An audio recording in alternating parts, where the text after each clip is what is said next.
ತಮಿಳುನಾಡಿನ ಜನ ನಿರೀಕ್ಷಿಸಿದ್ದ ವಿಜಯ ವಿಳಂಬವಾಗ್ತಾ ಇದೆ. ಟಿವಿಕೆಯ ಅಧಿಪತಿ ವಿಜಯ್ ತಮಿಳುನಾಡಿನ ಹೊಸ ಮುಖ್ಯಮಂತ್ರಿಯಾಗಿ ಪ್ರಮಾಣ ವಚನ ಸ್ವೀಕಾರ ಮಾಡುವ ಸಮಾರಂಭ ವಿಳಂಬವಾಗ್ತಾ ಇದೆ. ಚುನಾವಣೆಯಲ್ಲಿ ಮ್ಯಾಜಿಕ್ ಮಾಡಿರುವಂತಹ ವಿಜಯ್ ಮ್ಯಾಜಿಕ್ ನಂಬರ್ ಅನ್ನು ತಲುಪೋದಿಕ್ಕೆ ವಿಳಂಬವಾಗ್ತಾ ಇದೆ. ಎಲ್ಲವೂ ಅಂದುಕೊಂಡಂತೆ ಆಗ್ತಾ ಇರ್ತಿದ್ರೆ ಈಗ ಅವರು ತಮಿಳುನಾಡಿನ ಹಾಲಿ ಮುಖ್ಯಮಂತ್ರಿಯಾಗಿ ಕಾರ್ಯನಿರ್ವಹಣೆಯನ್ನು ಆರಂಭಿಸಬೇಕಾಗಿತ್ತು. ಆದರೆ ರಾಜ್ಯಪಾಲರಿಗೆ ಮನವರಿಕೆ ವಿಳಂಬವಾಗ್ತಾ ಇದೆ. ರಾಜ್ಯಪಾಲರಿಗೆ ನಂಬರ್ನ ವಿಚಾರಕ್ಕೆ ಸಂಬಂಧಪಟ್ಟಂತೆ ಎತ್ತಿರುವ ಪ್ರಶ್ನೆಗಳಿಗೆ ಉತ್ತರ ವಿಳಂಬವಾಗ್ತಿದೆ. ಇದೆಲ್ಲದರ ಪರಿಣಾಮ ತಮಿಳುನಾಡಿನಲ್ಲಿ ವಿಜಯ ವಿಳಂಬವಾಗಿರುವಂಥದ್ದು. ನಿಜಕ್ಕೂ ತಮಿಳುನಾಡಿನ ಜನ ಆಯ್ಕೆ ಮಾಡಿರುವಂಥದ್ದು ಈ ಬಾರಿ ಒಂದು ಅತಂತ್ರ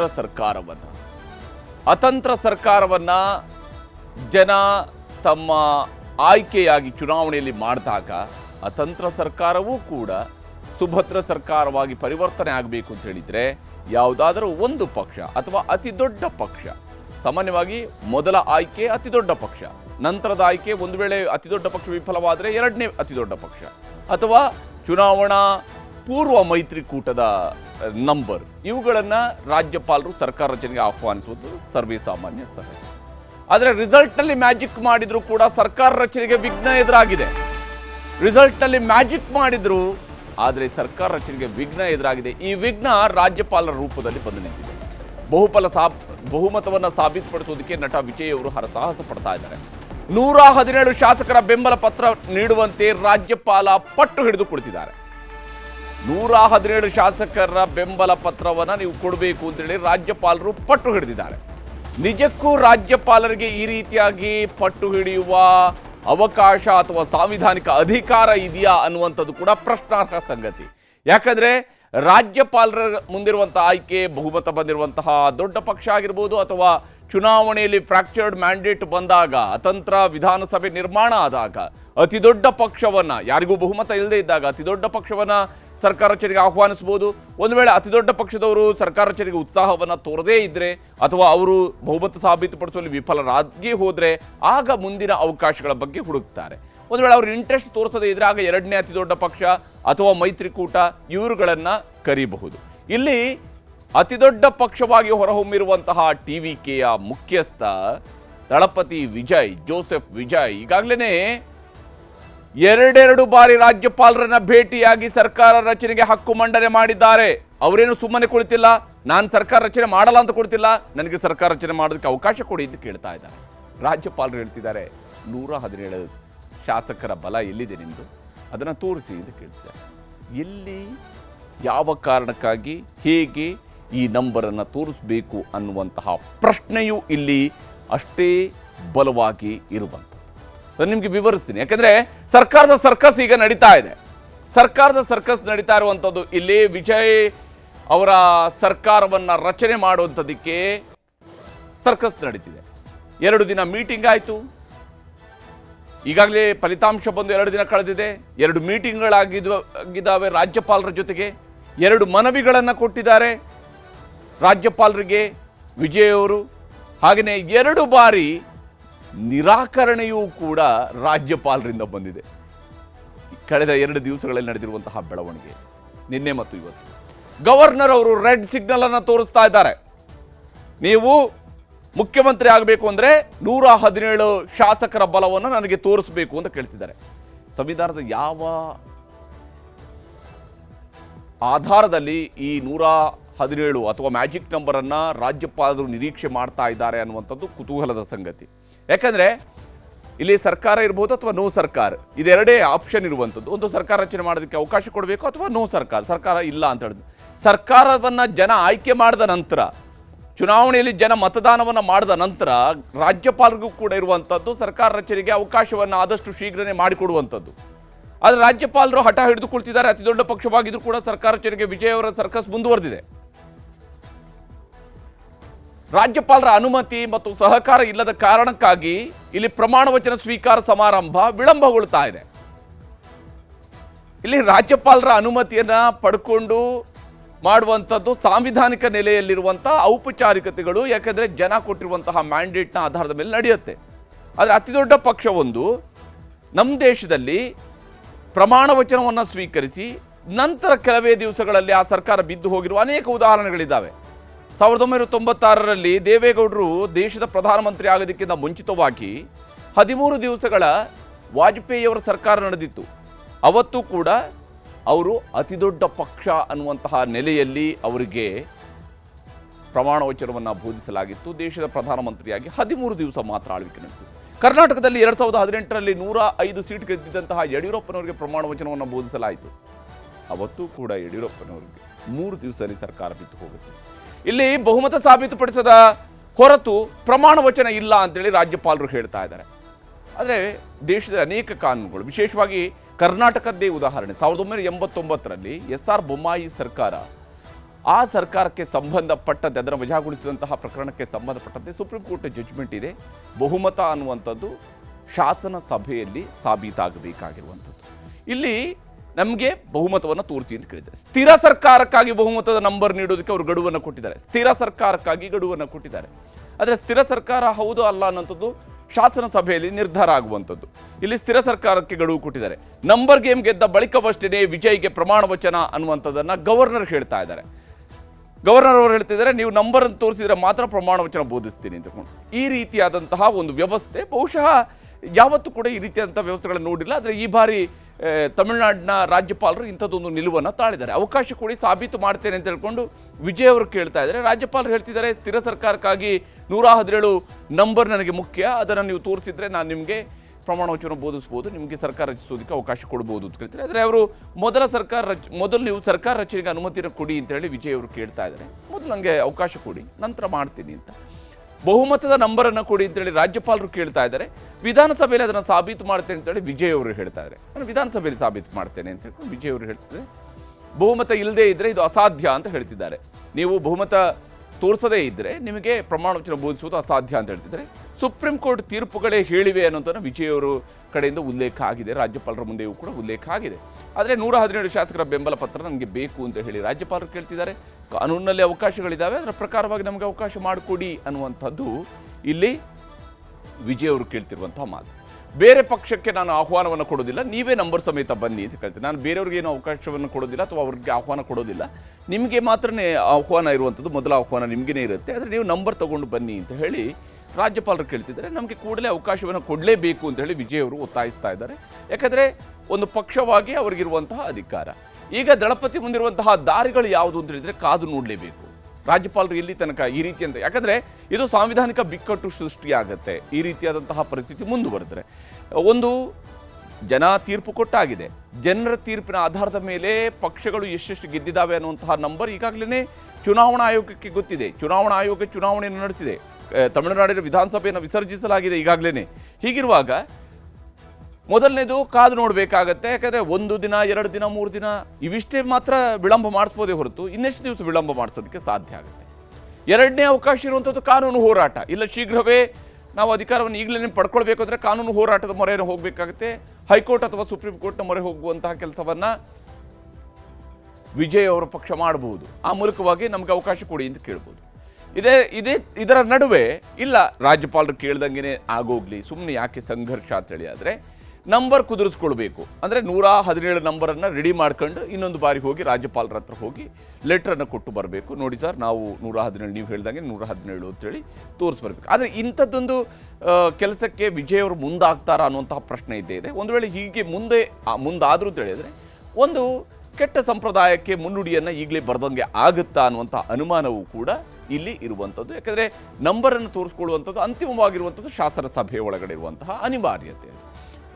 ಮಧ್ಯದಲ್ಲಿ ಸರ್ಕಾರ ಬಿದ್ದು ಹೋಗುವ ಸಂದರ್ಭದಲ್ಲಿ, ಅಂದರೆ ಸರ್ಕಾರ ನಡೆದು ಒಂದು 6 ತಿಂಗಳು 10 ತಿಂಗಳು ಆದಾಗ ಯಾರೋ ಒಂದು 10 ಜನ ಶಾಸಕರು ಹೋಗಿ ನೋಡಿ ನಾವು ಅವರ ಬಹುಮತವನ್ನು ಅವರಿಗೆ ಕೊಟ್ಟಂತಹ ಬೆಂಬಲವನ್ನು ಹಿಂಪಡೆದಿದ್ದೀವಿ ಅನ್ನೋಂಥ ಲೆಟರ್ನ ಗವರ್ನರ್ಗೆ ಕೊಟ್ಟಾಗ ಆಗ ಗವರ್ನರ್ ಅವರಿಗೆ ಎಲ್ಲ ರೀತಿಯಂಥ ಅಧಿಕಾರ ಇರುತ್ತೆ. ನೀವು ಹೋಗಿ ಸಾಬೀತುಪಡಿಸಿ, ಶಾಸನ ಸಭೆಯಲ್ಲಿ ಹೋಗಿ ನಿಮ್ಮ ಬಹುಮತವನ್ನು ಸಾಬೀತುಪಡಿಸಿ ಅನ್ನುವಂಥ ತಾಕೀತನ ಮಾಡುವಂಥ ಅವಕಾಶ ರಾಜ್ಯಪಾಲರಿರುತ್ತೆ. ಆದರೆ ಇಲ್ಲಿ ಇವಾಗ ಏನಾಗುತ್ತೆ ಅಂತೇಳಿ ಸರ್ಕಾರಗಳನ್ನು ಲೋಕಭವನದ ಹುಲ್ಲುಹಾಸಿನ ಮೇಲೆ ನಿರ್ಧರಿಸೋದಕ್ಕೆ ಆಗೋದಿಲ್ಲ ಅಂತೇಳಿ ತಮಿಳುನಾಡಿನ ಕಾಂಗ್ರೆಸ್ ಈಗಾಗಲೇ ಆಕ್ಷೇಪವನ್ನು ಎತ್ತಿದೆ. ಲೋಕಭವನದ ಲಾನ್ನಲ್ಲಿ ಈ ಯಾವ ಸರ್ಕಾರ ಅಧಿಕಾರ ಮಾಡಬೇಕು ಅನ್ನುವಂಥದ್ದರ ಬಹುಮತವನ್ನು ಸಾಬೀತುಪಡಿಸೋಕ್ಕಾಗಲ್ಲ. ಅದೇನಿದ್ರು ಕೂಡ ಶಾಸನ ಸಭೆಯಲ್ಲಿ ಆಗುವಂಥದ್ದು. ಸರ್ಕಾರಗಳು ಸದನಗಳಲ್ಲಿ ನಿರ್ಧಾರ ಆಗಬೇಕು. ಯಾವ ಸರ್ಕಾರ ನಡೀತಿದೆ ಅನ್ನುವಂಥದ್ದು ಸದನದಲ್ಲಿ, ವಿಧಾನಸಭೆಯ ಒಳಗಡೆ ನಿರ್ಧಾರ ಆಗಬೇಕೇ ಹೊರತು ಅದು ಲೋಕಭವನದಲ್ಲಿ ಅಲ್ಲ. ಸರ್ಕಾರ ರಚನೆಗೆ ವಿಜಯ್ಗೆ ಆಹ್ವಾನವನ್ನು ನೀವು ಕೊಡಬೇಕು. ಯಾವುದೇ ಕಾರಣಕ್ಕೂ ಇದರಲ್ಲಿ ವಿಳಂಬ ಮಾಡೋದಕ್ಕೆ ಅವಕಾಶಗಳಿಲ್ಲ. ನೀವು ಸರ್ಕಾರ ರಚನೆಗೆ ಅವಕಾಶವನ್ನು ಕೊಡಬೇಕು ಅಂತ ಹೇಳಿ ಕಮಲ್ ಹಾಸನ್ ಅವರು ಕೂಡ ರಾಜ್ಯಪಾಲರ ನಡೆಗೆ ಆಕ್ರೋಶವನ್ನು ಹೊರಹಾಕಿದ್ದಾರೆ. ಅವಕಾಶ ನೀಡದೇ ಇರುವಂಥದ್ದು ತಮಿಳು ಜನರಿಗೆ ಮಾಡಿರುವ ದ್ರೋಹ, ತಮಿಳುನಾಡಿನ ಜನರಿಗೆ ಮಾಡಿರುವ ದ್ರೋಹ ಅಂತೇಳಿ ಕಮಲ್ ಹಾಸನ್ ಅವರು ಈ ನಡೆಯನ್ನು ಕರೆದಿದ್ದಾರೆ. ಶಾಸಕರು ಇನ್ನೂ ಕೂಡ ಪ್ರಮಾಣ ವಚನವನ್ನು ತಗೊಂಡಿಲ್ಲ. ಆಯ್ಕೆಯಾಗಿ ಬಂದಿದ್ದಾರೆ ಶಾಸಕರು, ಅವರು ಪ್ರಮಾಣ ವಚನ ತೆಗೆದುಕೊಂಡಿಲ್ಲ. ಇದು ಪ್ರಜಾಪ್ರಭುತ್ವಕ್ಕೆ ಮಾಡಿದಂತಹ ಅಪಮಾನ. ಈ ರೀತಿಯಾಗಿ ಇದನ್ನು ನೀವು ವಿಳಂಬ ಮಾಡ್ತಾ ಹೋಗುವಂಥದ್ದು ಪ್ರಜಾಪ್ರಭುತ್ವಕ್ಕೆ ಮಾಡುವ ಅಪಮಾನ. ಇಡೀ ತಮಿಳುನಾಡಿಗೆ ರಾಜ್ಯಪಾಲರು ಅವಮಾನವನ್ನು ಮಾಡಿದ್ದಾರೆ ಅನ್ನುವಂಥ ಆಕ್ರೋಶವನ್ನು ಕಮಲ್ ಹಾಸನ್ ಅವರು ಹೊರಹಾಕಿದ್ದಾರೆ. ಇನ್ನು ಪ್ರಕಾಶ್ ರೈ ಅವರು ಕೂಡ ರಾಜ್ಯಪಾಲರ ನಡೆಗೆ ಆಕ್ರೋಶ ವ್ಯಕ್ತಪಡಿಸಿದ್ದಾರೆ. ರಾಜ್ಯಪಾಲರ ನಡವಳಿಕೆ ಅಸಹ್ಯಕರ ಅಂತ ಹೇಳಿ ಪ್ರಕಾಶ್ ರೈ ಅವರು ಹೇಳಿದ್ದಾರೆ. ಸಂವಿಧಾನ ಬಾಹಿರ, ಜನರು ಒಪ್ಪುವಂಥದ್ದಲ್ಲ. ಇದು ಸಂವಿಧಾನ ಬಾಹಿರವಾಗಿರ್ತಕ್ಕಂತಹ ಕ್ರಮ, ಜನರು ಇದನ್ನು ಒಪ್ಪುವಂಥದ್ದಲ್ಲ. ಭಿನ್ನಾಭಿಪ್ರಾಯಗಳು ಏನೇ ಇರ್ಬೋದು, ನಿಮಗೂ ಕೂಡ ಸೈದ್ಧಾಂತಿಕವಾದಂತಹ ಭಿನ್ನಾಭಿಪ್ರಾಯಗಳು ಏನೇ ಇರ್ಬೋದು, ಅಥವಾ ವಿಜಯ್ ಅವರ ಜೊತೆಗೆ ಭಿನ್ನಾಭಿಪ್ರಾಯಗಳು ಏನೇ ಇರ್ಬೋದು, ಜನಾದೇಶ ಸಿಕ್ಕಿರುವ ವಿಜಯ್ಗೆ ಅವಕಾಶವನ್ನು ಕೊಡಬೇಕು ಅನ್ನುವಂತಹ ಮನವಿಯನ್ನು ಪ್ರಕಾಶ್ ರೈ ಅವರು ಒತ್ತಾಯವನ್ನು ಈ ಸಂದರ್ಭದಲ್ಲಿ ಮಾಡಿದ್ದಾರೆ. ರಾಜ್ಯದಲ್ಲಿ ಸಚಿವರುಗಳು ಕೂಡ ಈ ವಿಚಾರದಲ್ಲಿ ಮಾತನಾಡಿದ್ದಾರೆ. ಪ್ರಿಯಾಂಕ್ ಖರ್ಗೆ ಅವರ ಮಾತನ್ನು ನಿಮಗೆ ತೋರಿಸ್ತೀನಿ. ಗವರ್ನರ್ಸ್ಗಳು ಪಾತ್ರ ಹೇಗಿದೆ ತಮಿಳುನಾಡು, ಕೇರಳ, ಕರ್ನಾಟಕ ಮತ್ತು ಎಲ್ಲೆಲ್ಲಿ ವಿರೋಧ ಪಕ್ಷದಲ್ಲಿ ಇದೆ ನೋಡಿದೆ. ಈಗ ನಿಮ್ಗೆ ಮರ್ತೋಗ್ಬಿಟ್ರ, ಮಹಾರಾಷ್ಟ್ರದಲ್ಲಿ ಬೆಳಿಗ್ಗೆ 5 ಗಂಟೆಗೆ ಪ್ರಮಾಣ ವಚನ ಕೊಟ್ಟಿದ್ರಲ್ಲ, ಅದ್ಯಾವ ಕಾನೂನು ಅಡಿನಲ್ಲಿ ಕೊಟ್ಟಿದ್ರು? ಬೆಳಿಗ್ಗೆ 5 ಗಂಟೆಗೆ ಪ್ರಮಾಣ ವಚನ ಕೊಟ್ಟಿದ್ರಲ್ಲ. ಇಲ್ಲಿ ಕರ್ನಾಟಕದಲ್ಲಿ ಏನಾಯಿತು ತಮಗೆಲ್ಲರಿಗೂ ಗೊತ್ತಿದೆ. ಕೇರಳನಲ್ಲಿ ಯಾವ ರೀತಿ ಗವರ್ನರ್ಸ್ ವರ್ತನೆ ಮಾಡಿದ್ದಾರೆ ಗೊತ್ತಿದೆ. ಈಗ ಕೆಲವು ರಾಜ್ಯಗಳಲ್ಲಿ ಗವರ್ನರ್ ಕಚೇರಿ, BJP ಕಚೇರಿ, RSS ಕಚೇರಿಗಳಿಗೆ ವ್ಯತ್ಯಾಸನೇ ಇಲ್ಲ. ಡೈರೆಕ್ಷನ್ಸ್ ಏನು ಬರ್ತದೆ ಮೇಲಿಂದ ಅದೇ ಫಾಲೋ ಆಗೋದು. ಹೀಗೆ ಇಲ್ಲಿ ರಾಜ್ಯಪಾಲರ ವಿರುದ್ಧವೂ ಕೂಡ ಆಕ್ರೋಶ ವ್ಯಕ್ತವಾಗ್ತಾ ಇದೆ. ಇಷ್ಟಕ್ಕೂ ಇಲ್ಲಿರುವಂತಹ ನಂಬರ್ ಗೇಮನ್ನು ನಾವು ಗಮನಿಸಬೇಕು. ಸರ್ಕಾರ ರಚನೆಗೆ ಕನಿಷ್ಠ 117 ಸ್ಥಾನ ಈ ಹಂತದಲ್ಲಿ ಬೇಕಿದೆ. ಯಾಕಂದರೆ ತಮಿಳುನಾಡಿನ ವಿಧಾನಸಭೆಯ ಮ್ಯಾಜಿಕ್ ನಂಬರ್ ಇರುವಂಥ 118. ಆದರೆ ಈ ಬಾರಿ ವಿಜಯ್ ಅವರು 2 ಸ್ಥಾನಗಳಲ್ಲಿ ಗೆದ್ದು ಬಂದಿದ್ದಾರೆ. 2 ಸ್ಥಾನಗಳಲ್ಲಿ ವಿಜಯ್ ಅವರು ಗೆದ್ದು ಬಂದಿದ್ದಾರೆ. ಹೀಗಾಗಿ ಒಂದು ಸ್ಥಾನ, ಟೋಟಲ್ ನಂಬರ್ನಲ್ಲಿ ಒಂದು ಸ್ಥಾನ ಮೈನಸ್ ಆಗುತ್ತೆ. 234 ಇರುವಂತಹ ವಿಧಾನಸಭೆಯ ಸ್ಟ್ರೆಂತ್ 233ಕ್ಕೆ ಇಳಿಕೆಯಾಗಿದೆ. ಹೀಗಾಗಿ 233ರ ಅರ್ಧ ಭಾಗಕ್ಕಿಂತ ಜಾಸ್ತಿ ಅಂತ ಹೇಳಿದಾಗ 117 ಮ್ಯಾಜಿಕ್ ನಂಬರ್ ಸಾಕಾಗುತ್ತೆ. ಇಲ್ಲಿ TVK 108 ಸ್ಥಾನಗಳು, ಅಂದರೆ ಒಟ್ಟು ಅವ್ರು ಗೆದ್ದಿರ್ತಕ್ಕಂತಹ ಸ್ಥಾನಗಳು 108, ಕಾಂಗ್ರೆಸ್ನ 5 ಸ್ಥಾನಗಳು ಸೇರಿದಾಗ ಒಟ್ಟು 113 ಸ್ಥಾನಗಳು ಅನ್ನೋದು ಮೇಲ್ನೋಟಕ್ಕಿದ್ರು ಕೂಡ. ಈಗ ಆ್ಯಕ್ಚುಯಲ್ ನಂಬರ್ ವೈಸ್ ನಾವು ಅದನ್ನು ಕ್ಯಾಲ್ಕುಲೇಟ್ ಮಾಡಿದಾಗ ವಿಜಯ್ ಅವರು 2 ಕ್ಷೇತ್ರಗಳಲ್ಲಿ 1 ಕ್ಷೇತ್ರವನ್ನು ತ್ಯಜಿಸಬೇಕಾಗತ್ತೆ. ಅವರು 2 ಕ್ಷೇತ್ರಗಳಲ್ಲಿ ಈಗಾಗಲೇ ಶಾಸಕರಾಗಿ ಆಯ್ಕೆ ಆಗಿದ್ದಾರೆ, ಒಂದನ್ನು ಅವರು ತ್ಯಾಗ ಮಾಡಬೇಕು. ಹೀಗಾಗಿ ಇದೇ ವೇಳೆ ಮ್ಯಾಜಿಕ್ ನಂಬರ್ 117ಕ್ಕೆ ಇಳಿಕೆಯಾಗುತ್ತೆ. ಈ ಕಾರಣಕ್ಕಾಗಿ 234 ಇದ್ದಿದ್ದು 233 ಆಗುತ್ತೆ. 233ರ ಅರ್ಧಕ್ಕಿಂತ ಜಾಸ್ತಿ ಅಂತ ಹೇಳಿದಾಗ 117 ಆಗುತ್ತೆ. ಒಟ್ಟು 234 ವಿಧಾನಸಭಾ ಸ್ಥಾನಗಳಲ್ಲಿ ಸದ್ಯಕ್ಕೆ 233 ಸ್ಥಾನಗಳು, ಅಂದರೆ ಅವರು ಒಂದು ಸ್ಥಾನವನ್ನು ಬಿಟ್ಕೊಡೋದ್ರಿಂದಾಗಿ 233 ಸ್ಥಾನ ಇರುತ್ತೆ. TVK 107 ಪ್ಲಸ್ ಕಾಂಗ್ರೆಸ್ನ 5, ಹೀಗೆ ಒಟ್ಟು 112 ಸ್ಥಾನಗಳು ಆಲ್ರೆಡಿ TVKಯ ಬಳಿಯಲ್ಲಿದೆ. ವಿಜಯ್ ಅವರ ಬೆಂಬಲಕ್ಕೆ ಇರುವಂಥದ್ದು. ವಿಧಾನಸಭೆಯಲ್ಲಿ ಬಹುಮತಕ್ಕೆ ಇನ್ನೂ ಕೂಡ 5 ಸಂಖ್ಯೆ ಕಡಿಮೆ ಇದೆ, 5 ಶಾಸಕರ ಸಂಖ್ಯೆ ಕಡಿಮೆ ಇದೆ. ಆದರೆ TVK ಪ್ರಕಾರ ಇನ್ನೂ ಕೂಡ 4 ಪಕ್ಷಗಳು ಅವರನ್ನು ಬೆಂಬಲಿಸುವಂಥದ್ದು ಇದ್ದಾವೆ. ಈ ಚುನಾವಣೆಯ ನಂತರ 4 ಪಕ್ಷಗಳು ಬೆಂಬಲಿಸ್ತಾರೆ ಅಂತೇಳಿ. ಅದರಲ್ಲಿ CPIನಿಂದ 2 ಇದೆ, CPIM ಇಂದ 2 ಇದೆ, VCKಯಿಂದ 2 ಇದೆ, IUMLನಿಂದ 2 ಸ್ಥಾನಗಳು, ಎಲ್ಲ ಸೇರಿದಾಗ 8 ಸ್ಥಾನಗಳು ಇನ್ನೂ ಕೂಡ ಇವರ ಬೆಂಬಲಕ್ಕೆ ಬರುವಂಥದ್ದು ಇದ್ದಾವೆ. ಈ 4 ಪಕ್ಷಗಳು ಬೆಂಬಲಿಸಿದರೆ ಸರ್ಕಾರ ರಚನೆ ಮಾಡುವಂಥದ್ದು ಸುಲಭ ಆಗುತ್ತೆ. ಆಗ 120ಕ್ಕೆ ಬಂದು ತಲುಪುತ್ತೆ. ಈಗ ಈ ಎಲ್ಲ ನಂಬರ್ಗಳನ್ನು ತೆಗೆದುಕೊಂಡು ಹೋಗಿ ಗವರ್ನರ್ ಅವರ ಮುಂದೆ ಕೊಡಬೇಕು ಅಥವಾ ತಮಿಳುನಾಡಿನ ವಿಧಾನಸಭೆಯ ಮುಂದೆ ಕೊಡಬೇಕು ಅನ್ನುವಂಥದ್ದು ಪ್ರಶ್ನೆ. ಈಗ ಈ ಎಲ್ಲ ಶಾಸಕರು ವಿಜಯ್ ಅವರ ಬೆಂಬಲಕ್ಕೆ ನಿಂತಿದ್ದಾರೆ ಅನ್ನೋದು ಎಲ್ಲಿ ಸಾಬೀತಾಗಬೇಕು?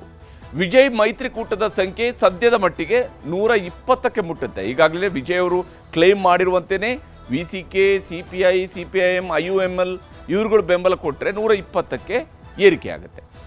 ಆದರೆ 4 ಪಕ್ಷಗಳು ಇಲ್ಲಿವರೆಗೆ ಯಾವುದೇ ರೀತಿಯಂಥ ಸ್ಪಷ್ಟನೆಯನ್ನು ಕೊಟ್ಟಿಲ್ಲ. CPI ಮಾತ್ರ ಹೇಳಿದೆ ಗವರ್ನರ್ ನಡೆ ಸರಿಯಲ್ಲ ಅಂತ ಹೇಳಿದೆ ಬಿಟ್ಟರೆ ಉಳಿದ ಈ 4 ಪಕ್ಷಗಳು ಕೂಡ VCK ಆಗಲಿ, CPI ಆಗಲಿ, CPIM ಆಗಲಿ, IUML ಆಗಲಿ, ಇವ್ರು ಯಾರು ಕೂಡ ಯಾವುದೇ ಸ್ಪಷ್ಟನೆಯನ್ನು ಕೊಟ್ಟಿಲ್ಲ. ನಾವು ವಿಜಯ್ಗೆ ಬೆಂಬಲ ಕೊಡ್ತೀವಿ ಅಥವಾ ಕೊಡೋದಿಲ್ಲ ಅನ್ನೋದ್ರ ಬಗ್ಗೆ ಅವ್ರು ಏನು ಕೂಡ ಹೇಳ್ತಾ ಇಲ್ಲ. ಹಾಗಿದ್ರೂ ಅವ್ರಿಗೆ ಹೇಳದಿದ್ರು ರಾಜ್ಯಪಾಲರಿಗೆ ಇದನ್ನು ತಲುಪಿಸೋದಕ್ಕೆ ಆಗುತ್ತಾ? ರಾಜ್ಯಪಾಲರಿಗೆ ಇವರು ಇದನ್ನು ತಲುಪಿಸಬೇಕಾದ ಅನಿವಾರ್ಯತೆ ಇದೆಯಾ ಅನ್ನುವಂಥ ಪ್ರಶ್ನೆ ಇದ್ದೇ ಇದೆ. ಇನ್ನು TVKಗೆ ಬೆಂಬಲ ಸೂಚಿಸೋದಕ್ಕೆ ಅಣ್ಣಾ DMKಯ ಒಂದು ಬಣ ರೆಡಿ ಆಗ್ತಾ ಇದೆ ಅನ್ನುವಂತಹ ಮಾಹಿತಿ ಮೊನ್ನೆಯಿಂದಲೂ ಕೂಡ ಇದೆ. ಅದು ಮತ್ತಷ್ಟು ತೀವ್ರಗೊಳ್ತಾ ಇದೆ. ಮೈತ್ರಿಯಿಂದ ಕಾಂಗ್ರೆಸ್ ಹೊರಗಿಟ್ಟರೆ ಬೆಂಬಲ ಅನ್ನುವಂತಹ ಷರತ್ತನ್ನು ಅಣ್ಣಾ DMK ಹಾಕಿದೆ ಅಂತ. ಆದರೆ ಕಾಂಗ್ರೆಸ್ ಜೊತೆನೀಗ ತರಾತುರಿಯ ಮೈತ್ರಿ ಮಾಡ್ಕೊಂಡಿದ್ದಾರೆ. ಕಾಂಗ್ರೆಸ್ಸನ್ನು ನೀವು ಮೈತ್ರಿಯಿಂದ ಹೊರಗಿಟ್ಟರೆ ಅವಾಗ ನಾವು ಬೆಂಬಲವನ್ನು ಕೊಡ್ತೀವಿ ಅಂತೇಳಿ ಅಣ್ಣಾ DMK ಅವರು ಒಂದು ಆಫರನ್ನು TVKಗೆ ಕೊಡುವಂಥದ್ರ ಕಡೆಗೆ ಹೋಗ್ತಾ ಇದ್ದಾರೆ. ಆದರೆ ಕಾಂಗ್ರೆಸ್ ಶಾಸಕರನ್ನು ಬಿಡೋದಕ್ಕೆ TVK ನಾಯಕ ವಿಜಯ್ ಅವರು ಒಪ್ಕೊಳ್ತಾ ಇಲ್ಲ. ಯಾಕಂದರೆ ಅವರು ಆಲ್ರೆಡಿ ಮೊದಲ ಫ್ರೆಂಡ್ ಅಂತೇಳಿ ಕಾಂಗ್ರೆಸ್ಸನ್ನು ಸೇರಿಸ್ಕೊಂಡಾಗಿದೆ. ಹೀಗಿರುವಾಗ ಅವರು ಅಣ್ಣಾ DMK ಕಡೆಗೆ ಹೋಗುವಂತಹ ಸಾಧ್ಯತೆ ಕಡಿಮೆ ಇದೆ. ಪಳನಿಸ್ವಾಮಿ ಮನೆಯಲ್ಲಿ ಅಣ್ಣಾ DMK ಶಾಸಕರು ಕೂಡ ಒಂದು ಸಭೆಯನ್ನು ನಡೆಸಿದ್ದಾರೆ. ಅದಾದ ನಂತರ ಪಳನಿಸ್ವಾಮಿಯವರು ಮುಂಜಾಗ್ರತಾ ಕ್ರಮವಾಗಿ ಪುದುಚೇರಿ ರೆಸಾರ್ಟ್ಗೆ ತಮ್ಮ ಶಾಸಕರನ್ನು ಶಿಫ್ಟ್ ಮಾಡಿಸಿದ್ದಾರೆ. ಅಣ್ಣಾ DMK ಶಾಸಕರು ಪುದುಚೇರಿಯ ರೆಸಾರ್ಟ್ಗೆ ಶಿಫ್ಟ್ ಆಗಿದ್ದಾರೆ. ಸುಮಾರು 28 ಶಾಸಕರು ಈಗಾಗಲೇ ಪುದುಚೇರಿ ರೆಸಾರ್ಟ್ಗೆ ಹೋಗಿದ್ದಾರೆ. ಅಲ್ಲಿಗೆ ಅಣ್ಣಾ DMKಯ ಶಾಸಕರು 28 ಶಾಸಕರು ಜೊತೆಯಲ್ಲೇ ಇರ್ತಾರೆ ಅಣ್ಣಾ DMK ಜೊತೆಗೆ, ಅಥವಾ ಅಲ್ಲೇನಾದ್ರು ಸ್ಪ್ಲಿಟ್ ಆಗುತ್ತಾ? ಈ ಅನುಮಾನ ಇದ್ದೇ ಇದೆ. ನಿನ್ನೆ ರಜನಿಕಾಂತ್ ಅವರ ಭೇಟಿಯ ವೇಳೆ MK ಸ್ಟಾಲಿನ್ ಅವರು ಕೂಡ ಒಂದಿಷ್ಟು ರಣತಂತ್ರವನ್ನು ರೂಪಿಸಿದ್ದಾರೆ. ಯಾಕೆಂದರೆ ಸ್ಟಾಲಿನ್ ಅವರು ಅವ್ರಿಗೆ ಗೆದ್ದರು ಸೋತರು ನಾವು ನಿಮ್ಮ ಜೊತೆಗೆ ಇರ್ತೀವಿ ಅಂತೇಳಿ ರಜನಿಕಾಂತ್ ಅವರು ಹೋಗಿ ಹೇಳಿ ಬಂದಿದ್ದಾರೆ. ಅವ್ರಿಗೊಂದು ಧೈರ್ಯ ತುಂಬಿ ಬಂದಿದ್ದಾರೆ, ಸಾಂತ್ವನ ಹೇಳಿ ಬಂದಿದ್ದಾರೆ. ಸೋಲಿನ ಬಗ್ಗೆ ತೊಂದರೆ ಇಲ್ಲ, ನಾವು ನಿಮ್ಮ ಜೊತೆಗೆ ಇರ್ತೀವಿ ಅಂತ ಹೇಳಿ ಬಂದಿದ್ದಾರೆ. ಆದರೆ ಕಾಂಗ್ರೆಸ್ ಹೊರತುಪಡಿಸಿ ಉಳಿದ ಮಿತ್ರ ಪಕ್ಷಗಳ ಜೊತೆಗೆ ಇವತ್ತು ಸ್ಟಾಲಿನ್ ಅವರೊಂದು ಸಭೆಯನ್ನು ಕರೆದಿದ್ದರು. ಕಾಂಗ್ರೆಸ್ ಅವರು ಹೇಗೂ ಸ್ಟಾಲಿನ್ಗೂ ಕೇಳದೆ ಓಡ್ ಹೋಗಿ ವಿಜಯ್ ಜೊತೆ ಸೇರ್ಕೊಂಡಾಗಿದೆ. ಹೀಗಿರುವಾಗ ಇವತ್ತು ಅವರು VCK ನಾಯಕ ತಿರುಮಾವಲವನ್, ಹಾಗೆಯೇ CPIನ ನಾಯಕ ವೀರಪಾಂಡಿಯನ್ ಮತ್ತು CPIMನ ನಾಯಕರಾಗಿರುವಂತಹ P ಷಣ್ಮುಖಂ, ಇವರಿಷ್ಟು ಜನರನ್ನು ಒಂದು ಸಭೆಗೆ ಕರೆದಿದ್ರು. ಅವರೆಲ್ಲರೂ ಕೂಡ ಹೋಗಿದ್ದಾರೆ. ಮಿತ್ರ ಪಕ್ಷಗಳಿಗೆ ತಾವೇ ಸ್ವಂತ ನಿರ್ಧಾರ ಕೈಗೊಳ್ಳಬಹುದು ಅನ್ನುವಂಥ ಸಂದೇಶವನ್ನು ಕೂಡ ಅವರು ಕೊಟ್ಟಿದ್ದಾರೆ. DMK ಯಾವುದೇ ಬೈಂಡಿಂಗ್ ಇರೋದಿಲ್ಲ, ಆದರೆ DMK ಜೊತೆಗೆ ಇದ್ದರೆ ಖುಷಿ ಅನ್ನುವಂತಹ ರೀತಿಯಲ್ಲಿ ಕೂಡ ಬಹುತೇಕ ಅವರು ಮಾತಾಡಿದ್ದಾರೆ. ಚುನಾವಣೆಯ ಸೋಲು ಗೆಲುವಿನ ಬಗ್ಗೆ VCK ನಾಯಕ ಹೇಳಿರೋ ಪ್ರಕಾರ ಚುನಾವಣೆಯ ಸೋಲು ಗೆಲುವಿನ ಬಗ್ಗೆಯೂ ಕೂಡ ನಾವು ಚರ್ಚೆ ನಡೆಸಿದ್ದೀವಿ ಅಂತ ಅವರು ಹೇಳ್ಕೊಂಡಿದ್ದಾರೆ. ಪ್ರತಿಪಕ್ಷದಲ್ಲಿ ಕುಳಿತು ಸರ್ಕಾರದ ಕಾರ್ಯನಿರ್ವಹಣೆಯನ್ನು ಕಾದು ನೋಡುವ ತೀರ್ಮಾನಕ್ಕೆ ಸ್ವತಃ ಸ್ಟಾಲಿನ್ ಅವರು ಹೇಳೋ ಪ್ರಕಾರವಾಗಿ ಅವರು ಕನಿಷ್ಠ 6 ತಿಂಗಳ ಕಾಲ ಈ ಸರ್ಕಾರ ನಡೀಲಿ, ಯಾವುದೇ ಸರ್ಕಾರ ರಚನೆ ಆಗಲಿ, ಸರ್ಕಾರ ನಡೆಸ್ತಾ ಹೋಗಲಿ, ನಾವು 6 ತಿಂಗಳ ಕಾಲ ಕಾದು ನೋಡ್ತೀವಿ, ಆ ನಂತರ ಸರ್ಕಾರದ ಕಾರ್ಯವೈಖರಿಯ ಮೇಲೆ ಹೋರಾಟ ಮಾಡಬೇಕು, ಏನು ಮಾಡಬೇಕು ನಾವು ನಿರ್ಧರಿಸ್ತೀವಿ ಅನ್ನೋದ್ರ ಕಡೆಗೆ ಸ್ಟಾಲಿನ್ ಅವರು ಹೊರಟಿದ್ದಾರೆ. ಎಲ್ಲ ಬೆಳವಣಿಗೆಯಿಂದಾಗಿ ಅರ್ಥ ಆಗೋದಂದರೆ ವಿಜಯ್ ಅವರಿಗೆ ಪ್ರಮಾಣ ವಚನ ಬೋಧಿಸೋದಕ್ಕೆ ವಿಳಂಬ ಮಾಡ್ತಾ ಇರೋದು ಯಾವ ಕಾರಣಕ್ಕಾಗಿ, ಕಾನೂನಿನ ಪ್ರಕಾರ ಯಾವ ಕಾನೂನಿನ ಆಧಾರದಲ್ಲಿ ವಿಳಂಬವನ್ನು ಮಾಡಲಾಗ್ತಿದೆ, ಯಾವ ಕಾನೂನಿನ ಆಧಾರದಲ್ಲಿ ಈಗ ಅವರು ನೀವು ನಂಬರನ್ನು ತೆಗೆದುಕೊಂಡು ಬಂದರಷ್ಟೇ ನಿಮಗೆ ಪ್ರಮಾಣ ವಚನ ಅನ್ನುವಂಥ ರೀತಿಯ ಕಂಡೀಷನ್ನ ಹಾಕೋದಕ್ಕೆ ಸಾಧ್ಯ ಆಗುತ್ತೆ ಅನ್ನೋಂಥ ಪ್ರಶ್ನೆಗಳಿದ್ದಾವೆ. ಅನೇಕ ತಜ್ಞರುಗಳು, ಸಂವಿಧಾನ ತಜ್ಞರುಗಳು, ಸುಪ್ರೀಂ ಕೋರ್ಟ್ನ ಲಾಯರ್ಗಳು, ಇವರುಗಳು ಈಗಾಗಲೇ ಅಭಿಪ್ರಾಯವನ್ನು ವ್ಯಕ್ತಪಡಿಸಿದ್ದಾರೆ. ಇಲ್ಲಿ ಒಂದು ಗೌರ್ಮೆಂಟ್ ಪ್ರಮಾಣ ವಚನ ಬೋಧಿಸಬೇಕು ಅಥವಾ ಗೌರ್ಮೆಂಟ್ ನಡೆಸೋದಕ್ಕೆ ಆಗದೇ ಇಲ್ಲ ಅನ್ನೋದು ತೀರ್ಮಾನ ಕೊಡಬೇಕು. ಈಗ ಸದ್ಯಕ್ಕೆ ಅವ್ರು ಕ್ಲೇಮ್ ಮಾಡ್ತಾ ಇರೋದಂತಕ್ಕೆ ಅವ್ರಿಗೆ ಅವಕಾಶವನ್ನು ಮಾಡಿಕೊಡ್ಬೇಕಾಗತ್ತೆ. ಮುಂದಿನದ್ದು ಮುಂದೆ ಅನ್ನುವಂಥದ್ದು ಇದೆ. ಆದರೆ ಸದ್ಯಕ್ಕೆ TVK ಕಡೆಯಲ್ಲೂ ಕೂಡ ಅವರು ಯೋಚನೆ ಮಾಡ್ತಾ ಇದ್ದಾರೆ, ಕೋರ್ಟ್ಗೆ ಹೋಗಬೇಕಾ ಅಥವಾ ವಿಷಯವನ್ನು ಹೀಗೇ ಸರಿಪಡಿಸ್ಕೊಳ್ಳೋಣವಾ ಅನ್ನುವಂಥ ರೀತಿಯಲ್ಲಿ ಕೂಡ ಯೋಚನೆಯನ್ನು ಮಾಡ್ತಾ ಇದ್ದಾರೆ. ಗವರ್ನರ್ ನಡೆಯೂ ಕೂಡ ಬಹಳ ಕುತೂಹಲವನ್ನು ಕೆರಳಿಸಿರುವುದು.